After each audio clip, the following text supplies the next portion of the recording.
Assalamualaikum warahmatullahi wabarakatuh. Let me introduce myself and my partner. I'm Lutfiatul Ulfa Agnesa and my partner is Filla Apriliani Mahfudloh. Here we will explain about economic talk by the scholars of Ibnu Taimiyah, Al-Ghazali and Ibnu Rusyd. Okay, first scholar is Ibnu Taimiyah. His full name is Taqiyuddin Ahmad bin Abdul Halim, and he is born in the town of Haran, a small town in northern of Mesopotamia, near Ulfa, and he is born on Monday, January 22, 1263 AD, or 10 Rabiul Awal 661 Hijriah. Then in 1270, when he was 7 years old, Ibnu Taimiyah and his family fled to Damascus due to the attack of Mongol forces that swept the territory of India to Egypt. Ibnu Taimiyah came from a highly educated family. His father, uncle, and grandfather were great scholars of Madhab Hambali. This is very supportive of science as well as his intelligence, so that it makes him an expert in tafsir, hadith, fiqh, mathematics, and philosophy in his teens. In 1282 AD, his father died, and then Ibnu Taimiyah replaced his father as headmaster of Madhab Hambali for 17 years. There are some works of Ibnu Taimiyah. First, Majmu' Fatawa Syekh al-Islam. Second is Asy-Syakhsiyah Asy-Syar'iyyah fi Islah Ar-Ra'i wa Ar-Ra'iyah. And third, Al-Hasbah fi Al-Islam. Next is Islamic Economic Talk of Ibnu Taimiyah. First is market mechanism.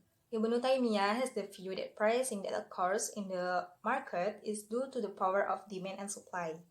In the time of Ibnu Taimiyah, there was a bad habit. It is the price increase that occurred to injustice from the seller. Second is price mechanism.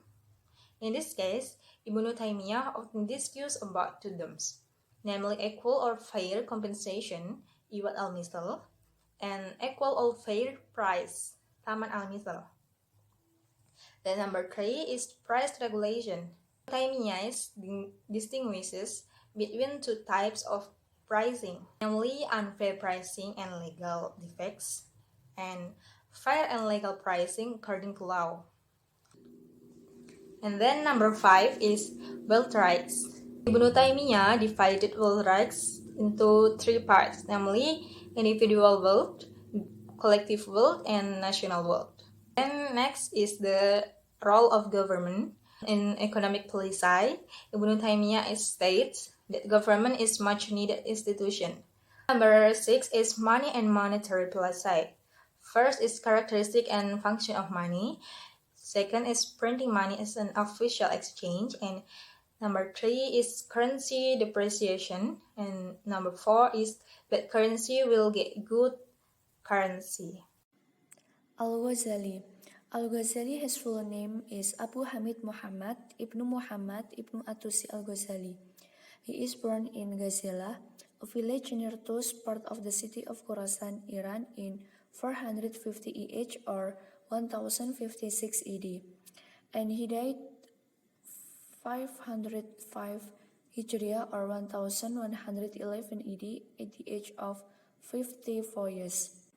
His father was a young spinner. The father hoped that his son can become a scholar who always give advice to the people. And the degree of Al-Ghazali is Hujjat al-Islam. Al-Ghazali education. As a child, he studied Sufism and Fiqh from Ahmad bin Muhammad Ar-Razikani Atusi in his hometown. After that, he migrated to Jurjan, a city in Persia between the cities of Tabristan and Nisabur, to expand his knowledge of fiqh through Abu al-Qasim Ismail bin Mus'idah al-Ismail or Imam Abu Nasr al-Ismaili. In his youth, he left again for Nisabur in 473 Hijriah to study with Imam Abu al-Ma'ali al-Juwaini. Then he became a student of Imam al-Haramain al-Juwaini, a professor at Madrasah al-Nizamiyah to study theology, Islamic law, philosophy, logic, Sufism, and the natural science. The works of Al-Ghazali is Ihya Ulumuddin, Al-Munqidh min Ad-Dalal, Tahfut Al-Falasifah, Minhaj Al-Abidin, Qawaid Al-Aqwaid, Al-Mustasfa min Ilm Al-Usul, Mizan Al-Amal, Mishkat Al-Anwar, Al-Sa'adah Semisri, Al-Wajiz, Shifa Al-Ghazali, and Al-Tibr Al-Masbuk fi Advice Al-Muluk. Socio-economic condition of Muslim during previous Al-Ghazali. Al-Ghazali lived in a military feudal era or slavery. This era was dominated by agrarian life, which was controlled by the authorities who always supervised the activities of the workers. Another characteristic of this era was the emphasis on microeconomics and the function of money. On the other hand, this condition brings various positive impact for scientific and economic progress. The rapid development of science during Al-Ghazali period, which was supported by the large amount of support from the government, including material support in very large quantities, inevitably showed the objective condition of the Muslim economy at the time. In the agricultural sector, the result obtained at the time included various agricultural and plantation commodities typical of the Middle East, including sugarcane, wheat, sorghum, olive oil, and various fruit. The industrial sector is also experiencing very rapid development. The well-known industrial product at that time was the textile industry, which was centered in the areas of Dimyat, Ulfa, Marwa, Naisapur, and others. Not only the textile industry, but also the heavy industry, namely shipbuilding. Al-Ghazali thinking in relationship with Islamic economy. First, exchange and market evolution. According to Al-Ghazali, the market evolves as part of the laws of nature, namely an expression of various desires that arise from oneself to satisfy each other's economic needs. According to Al-Ghazali, the market must function based on the ethics and moral of the actors. Hoarding of goods is a great injustice, especially in times of scarcity, and the perpetrators must be condemned. In addition, Al-Ghazali was very critical of excessive profits. According to him, if a buyer offers a price higher than the current price, the seller must reject it because profits will be excessive. 2. Production activities. Al-Ghazali views the production of basic necessities as a social obligation. This means if there is already a group of people working in the business world who produce these goods in sufficient quantities to meet the needs of the community, then the obligation of the entire community have been fulfilled. However, if no one is involved in these activities, or if the amount produced is not sufficient for the needs of the community, everyone will be held accountable in the afterlife. And third, bartering and the evolution of money. Evolution of money takes place only by convention and custom.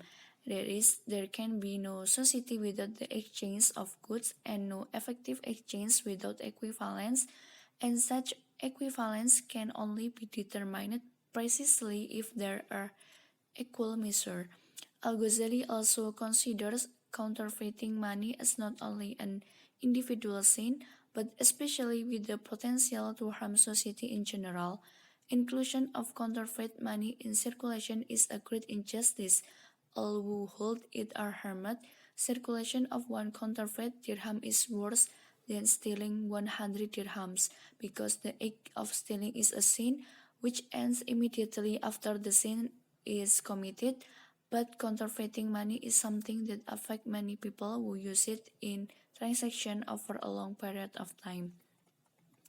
And the last is the role of the state and public finance. Al-Ghazali considers the state as an important institution. He emphasizes that in order to increase economic prosperity, the state must uphold justice, peace and security as well as stability. Al-Ghazali stated that one of the sources of lawful income is property without heirs whose owners cannot be traced, plus alms or wakaf donation for which there is no manager. As for zakat and alms, he revealed that these two sorts of income were not found in this time. Al-Ghazali suggested that in utilizing state revenue, the state should be flexible based on welfare. He suggested that if public spending could provide more social good, rulers could levy new tax. In addition, Al-Ghazali also gave talks on other matters related to tax issue, such as tax administration and burden sharing among taxpayers. Okay, and the last is Ibnu Rushd. His full name is Abu Walid Muhammad Ibnu Rushd. He is born in 510 Hijriah or 1126 AD in the city of Cordoba, Andalusia. He came from a respectable lineage and a family of scientists, especially in fiqh. So when he grew up, he was given the position for the first time, namely as a judge in 565 Hijriah or 1169 AD in Seville.